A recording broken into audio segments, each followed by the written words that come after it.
اور آخر تم کیسے وہ مہر واپس لے سکتے ہو جبکہ تم ایک دوسرے کے اتنے قریب ہو چکے تھے اور انہوں نے تم سے بڑا بھاری عہد لیا تھا؟ اور جن عورتوں سے تمہارے باپ دادا کسی وقت نکاح کر چکے ہوں تم انہیں نکاح میں نہ لاؤ، البتہ پہلے جو کچھ ہو چکا وہ ہو چکا۔ یہ بڑی بے حیائی ہے، گھناؤنا عمل ہے اور بے رہروی کی بات ہے۔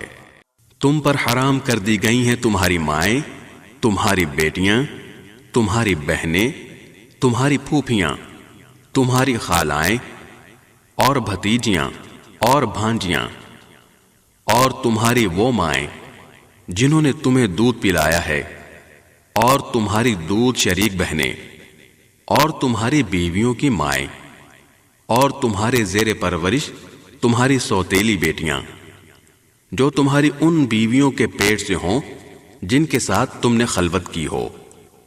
ہاں، اگر تم نے ان کے ساتھ خلوت نہ کی ہو اور انہیں طلاق دے دی ہو یا ان کا انتقال ہو گیا ہو تو تم پر ان کی لڑکیوں سے نکاح کرنے میں کوئی گناہ نہیں ہے۔ نیز تمہارے صلبی بیٹوں کی بیویاں بھی تم پر حرام ہیں، اور یہ بات بھی حرام ہے کہ تم دو بہنوں کو ایک ساتھ نکاح میں جمع کرو۔ البتہ جو کچھ پہلے ہو چکا وہ ہو چکا، بے شک اللہ بہت معاف کرنے والا بڑا مہربان ہے۔ نیز وہ عورتیں تم پر حرام ہیں جو دوسرے شوہروں کے نکاح میں ہوں، البتہ جو کنیزیں تمہاری ملکیت میں آ جائیں وہ مستثنی ہیں۔ اللہ نے یہ احکام تم پر فرض کر دیے ہیں۔ ان عورتوں کو چھوڑ کر تمام عورتوں کے بارے میں یہ حلال کر دیا گیا ہے کہ تم اپنا مال بطور مہر خرچ کر کے انہیں اپنے نکاح میں لانا چاہو، بشرطے کہ تم ان سے باقاعدہ نکاح کا رشتہ قائم کر کے عفت حاصل کرو۔ صرف شہوت نگالنا مقصود نہ ہو۔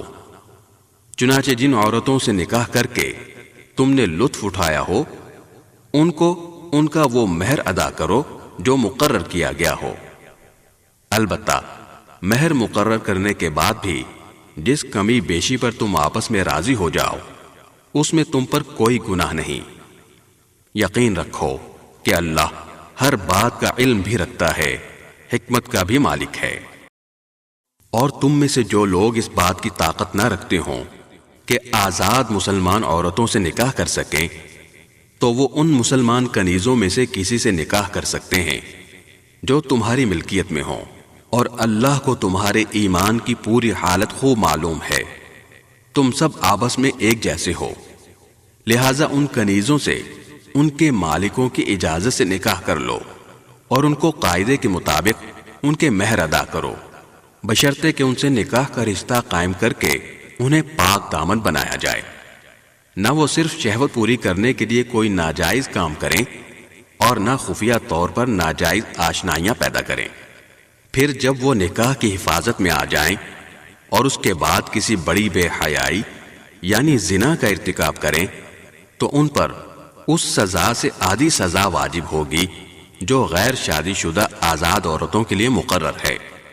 یہ سب یعنی کنیزوں سے نکاح کرنا تم میں سے ان لوگوں کے لیے ہے جن کو نکاح نہ کرنے کی صورت میں گناہ میں مبتلا ہونے کا اندیشہ ہو، اور اگر تم صبر ہی کیے رہو تو یہ تمہارے لیے بہت بہتر ہے، اور اللہ بہت بخشنے والا بڑا مہربان ہے۔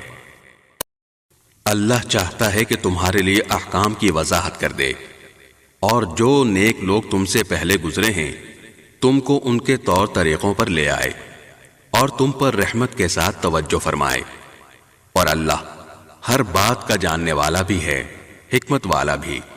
اللہ تو چاہتا ہے کہ تمہاری طرف توجہ کرے، اور جو لوگ نفسانی خواہشات کے پیچھے لگے ہوئے ہیں وہ چاہتے ہیں کہ تم راہ راست سے ہٹ کر بہت دور جا پڑو۔